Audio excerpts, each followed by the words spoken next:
সামনের দিনগুলোতে দেখবেন বিটকয়েন আসবে। কি কয়েন? হয়তো অলরেডি অনেক কান্ট্রিতে চলেও আসছে।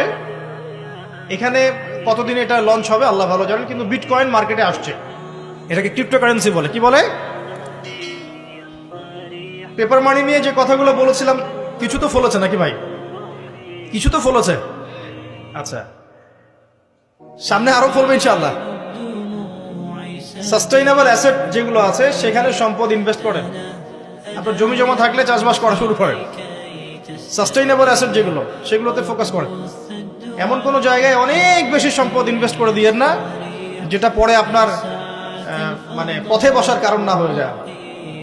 তো ক্রিপ্টোকারেন্সি মনে করেন চলে আসছে, এখন আপনি বোঝেন না ক্রিপ্টোকারেন্সি কি জিনিস, সেটা হালাল না হারাম, এটা জায়েজ না জায়েজ, এগুলো মাসালা কি সবাই জানে? জানে কি? এটার জন্য কোরআন সুন্নাহর জ্ঞান লাগবে, ইকোনমিক্সের জ্ঞান লাগবে না, পড়াশোনা লাগবে। এখন সরাসরি কোরআন এবং হাদিসের বইগুলো চর্চা করে আপনি কি এর সমাধান বের করতে পারবেন কিনা? পারবেন? আপনার কি সেই জ্ঞান আছে, যোগ্যতা আছে?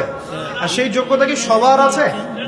অল্প কিছু মানুষের থাকতে পারে, যারা ওলামায়ে কেরাম তাদের এই যোগ্যতা, তাদের মধ্যেও হয়তো কিছু মানুষের নাও থাকতে পারে, থাকতে পারে না, কিন্তু বরেণ্য ওলামায়ে কেরাম যারা, তাদের মাঝে এগুলো থাকবে।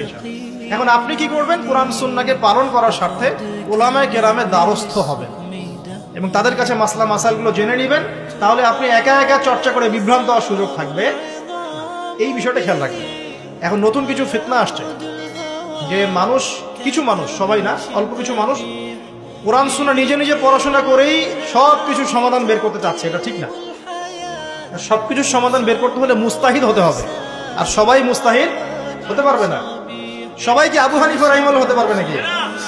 সবাই কি ইমাম শাফিঈ হবে নাকি? সবাই কি আহমদ বিন হাম্বল হতে পারবে? সবাই কি ইমাম মালিক হতে পারবে? পারবে না। অতএব